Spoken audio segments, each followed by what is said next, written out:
Education system को हम देख सकते हैं एज एन एग्जांपल। हम देख सकते हैं कि जब हम नेटफ्लिक्स पे अमेज़ॉन पर जाते हैं, है ना, तो हम एक मेन वेबसाइट देखते हैं, है ना, जिसमें हमारा जो भी टेस्ट रहता है, हमारा मूवीज़ के लिए जो टेस्ट रहता है, उस टेस्ट को हम अगर सर्च करते हैं तो उससे रिलेटेड हमको सजेशन मिलते हैं। उसके साथ साथ अगर जब होम पेज में अपन जाते हैं तो कैच के फॉर्म में वो हमारा जो प्रीवियस सर्चिंग डेटा रहता है ना, उस सर्चिंग डेटा के को रेफरेंस में रखते हुए हमको कई सारे और मूवीज़ का भी सजेशन मिलता है कि ये मूवीज़ आपने देखी है तो इस हिसाब से आपको और ऐसी मूवीज़ पसंद आ सकती करके। तो ये होता है मेन रिकमेंडेशन सिस्टम का काम। ठीक है ना। तो बेसिकली हम अगर एक समरी टाइप से बोले तो ये कह सकते हैं कि आ, हमारे मतलब जो उनका जो सिस्टम रहता है ना, जो मेन सिस्टम है, वो हमारे रेटिंग और प्रेफरेंसेस को प्रिडिक्ट करता है। ठीक है ना। और क्या उस प्रिडिक्शन से वो हमको क्या आइटम्स सजेस्ट या प्रोडक्ट अपने सजेस्ट करता है, वो उस रेटिंग और हमारे हमारे दिए हुए रेटिंग और हमारे सर्च किए हुए प्रेफरेंसेस पर वो डिपेंड करता है। ठीक है, तो ये रहता है हमारा रिकमेंडेशन सिस्टम। ठीक है, फिर आगे बढ़ते हैं। तो रिकमेंडेशन सिस्टम में आती है दो चीज़ें। एक तो कोलैबोरेटिव फ़िल्टरिंग रहती है। सबसे पहली चीज़ कोलैबोरेटिव फ़िल्टरिंग है, और दूसरी चीज़ ये रहती है, ये टॉपिक नहीं है, ये एक्चुअल में ये एक अप्रोच है जिसमें ये बताया गया है कि हम रिकमेंडेशन सिस्टम का इवैल्यूएट कैसे करते हैं। ठीक है, तो हम रिकमेंडेशन सिस्टम को इवैल्यूएट करते हैं रूट मीन स्क्वायर एरर के थ्रू, और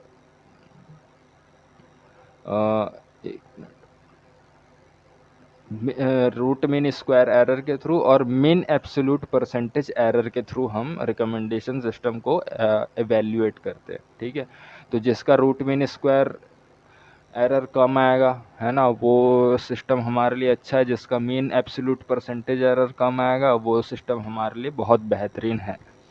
ठीक है, तो चलिए एंटर करते कोलैबोरेटिव फ़िल्टरिंग में, जो कि रिकमेंडेशन सिस्टम का एक मतलब वो किस रिकमेंडेशन किस चीज़ पर काम करता है, तो कोलैबोरेटिव फ़िल्टरिंग पे काम करता है। ठीक है, तो कोलैबोरेटिव फ़िल्टरिंग में 6 चीज़ें हैं। Traditional collaborative filtering, search based method, फिर थर्ड आता है how to reduce computational burden, चौथा आता है success depend on recommending to, है ना, कि सक्सेस किस चीज़ पर डिपेंड करता है।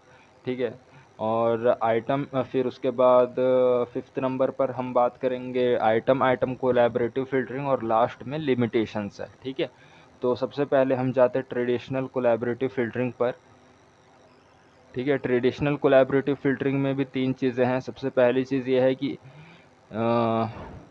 यूज़र हमेशा रोस में रहेंगे, और आइटम्स जो भी हम परचेज़ करेंगे, है ना, ये जो भी प्रोडक्ट्स है, ठीक है, वो कॉलम्स में रहेंगे, है ना। और सेल्स में हमको मिल सकते हैं कि हमने क्या रेटिंग दी है। हमने रेटिंग 1 दी है कि मतलब रेटिंग हमने 1 to 5 के बीच में कौन सी रेटिंग दी है, या तो हमने 5 दिया, या तो फिर 1 दिया, या फिर 1 से 5 में कुछ भी रेटिंग हो सकती है। ठीक है, या फिर यस और नो बाइनरी फॉर्म में भी हम रेटिंग कर सकते, मतलब बाइनरी फॉर्म में सिस्टम आइडेंटिफाई कर सकता है कि इस पर्सन ने रेटिंग करी है कि नहीं करी है। ठीक है, और बाइनरी फॉर्म में ये भी देखा जा सकता है कि किसी प्रोडक्ट को किसी ने परचेस किया है कि नहीं किया। परचेस किया है तो 1 है, नहीं परचेस किया है तो 0 है।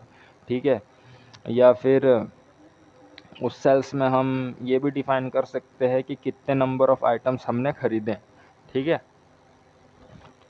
ठीक है, तो ये हो गया। ये हमारा टेबल कैसे बनेगा। ठीक है, मतलब वो जो डॉक्यूमेंट रहेगा वो कैसे बनेगा, तो यूज़र रहेंगे रो पे और आइटम्स हमको मिलेंगे कॉलम्स पर।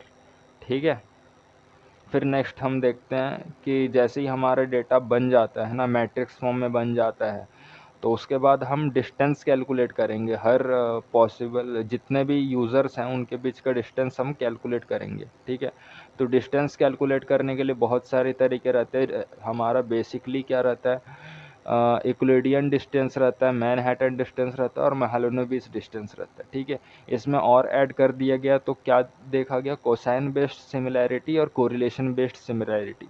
कोसाइन बेस्ड सिमिलैरिटी तो वो कॉस का डिस्टेंस का फॉर्मूला रहता है A dot B divided by mod of A multiply mod of B. ठीक है, फिर दूसरी चीज़ हम देखते हैं कोरिलेशन बेस्ड सिमिलैरिटी। सेकंड हम आते हैं कोरिलेशन बेस्ड सिमिलैरिटी पर। ठीक है, ये कोरिलेशन बेस्ड सिमिलैरिटी क्या रहता है, covariance divided by standard deviation of A multiply standard deviation of B. ठीक है, और ये ए और बी क्या रहते हैं, ये हमारा फर्स्ट यूज़र और सेकंड यूज़र रहते हैं। ठीक है, पहले तो आप कोवेरियंस निकाले पूरे डेटा का, और जो भी डेटा आपका दो लोगों के बीच का है कोवेरियंस निकाले, और फिर उसके बाद स्टैंडर्ड डेविएशन निकालिए यूज़र का वन का, और स्टैंडर्ड डेविएशन निकालिए यूज़र टू का। ठीक है, और फॉर्मूला क्या रहता है, covariance divided by standard deviation of A multiply standard deviation of B. ठीक है, फिर उसके बाद कुछ एक नोट ये है कि इसमें बहुत इंपॉर्टेंट चीज़ रहती है जब भी हम ये डिस्टेंस निकालते हैं, कि हम नॉर्मलाइज कर लें डेटा को या फिर स्टैंडर्डाइज कर लें डेटा को, ताकि एक प्रॉपर एक सिंगल स्केल में हम हर डेटा को कंपेयर कर सकें। ठीक है, सिंगल डेटा पे कंपेयर करेंगे तो अच्छे से चीज़ें कंपेयर होंगी। ठीक है ना, और ठीक है, थोड़ा सा और एक चीज़ देखते हैं। ठीक है, फिर नेक्स्ट हम जाते हैं एक दूसरी चीज़ दूसरे पॉइंट की तरफ, जिसमें ये बताया जाता है जिस जिस यूज़र का डिस्टेंस है ना, जिन दो यूज़र्स का डिस्टेंस कम होगा है ना, तो उनमें सेम प्रोडक्ट को सजेस्ट करने की प्रोबेबिलिटी ज़्यादा रहेगी। ठीक है, जैसे कि यूज़र वन ने कंज्यूम कर दिया एक प्रोडक्ट को, और यूज़र टू का बिहेवियर भी ऐसा शो हो रहा है कि उसको भी फर्स्ट यूज़र जैसा ही प्रेफरेंसेस पसंद आ रही है, तो यूज़र टू को यूज़र वन वाले जितने भी रिकमेंडेशन रहते हैं वो सजेस्ट किए जाते हैं। ठीक है, तो ये डिसीजन कैसे रहता है, डिस्टेंस के बेसिस पर रहता है ना, जिसका डिस्टेंस कम रहेगा, जिन दो यूज़र्स के बीच में डिस्टेंस कम होगा, उनको सिमिलर प्रोडक्ट्स एक दूसरे को रिकमेंडेड दिखेंगे। ठीक है, फिर कुछ स्ट्रेटजीज है, मतलब तीन स्ट्रेटजीज जिसके थ्रू हम रिकमेंडेशन स्ट्रेटजी बना सकते हैं। सबसे पहले तो ये है कि जो भी जिस भी प्रोडक्ट की रेटिंग हाईयर अपन को दिखेगी उस प्रोडक्ट को रिकमेंड करना ही है। ठीक है, और किसी भी प्रोडक्ट की रैंकिंग ज़्यादातर कस्टमर ने अगर उस प्रोडक्ट को कंज्यूम किया है ना, तो उस प्रोडक्ट को की रैंकिंग ज़्यादा ही होगी। ठीक है ना, तो उस लाइक डिसलाइक के बेसिस पर उसको सजेस्ट किया जा सकता है। ठीक है ना, और सिमिलैरिटी तो है ही है ना, अगर डिस्टेंस कम है ना दो यूज़र के बीच में, तो उसका भी सजेशन हमको मिल सकता है ना दूसरे यूज़र्स को, उसका हेल्प मिलेगा। ठीक है, तो ये हमारा ट्रेडिशनल कोलैबोरेटिव फिल्टरिंग में हो गया ये पॉइंट हमारे। फिर दूसरा आता है सर्च बेस्ड मेथड, है ना, तो इसमें सर्च बेस्ड मेथड में क्या रहता है कि इसमें जो एक कैटेगरी बना हुआ है, ठीक है, पर्टिकुलर कैटेगरी बना हुआ है, उसी कैटेगरी की ही हमको सजेशन मिलेगा। ठीक है, जैसे कि एक फ्रूट की कैटेगरी मिला है, ठीक है, फ्रूट की कैटेगरी है, तो उसमें एप्पल, बनाना, ऑरेंज ये ज़्यादा ट्रेंड पे रहे है ना, तो ये सिमिलर, तो ये उन्हीं को ही रिकमेंड करेगा। ठीक है ना,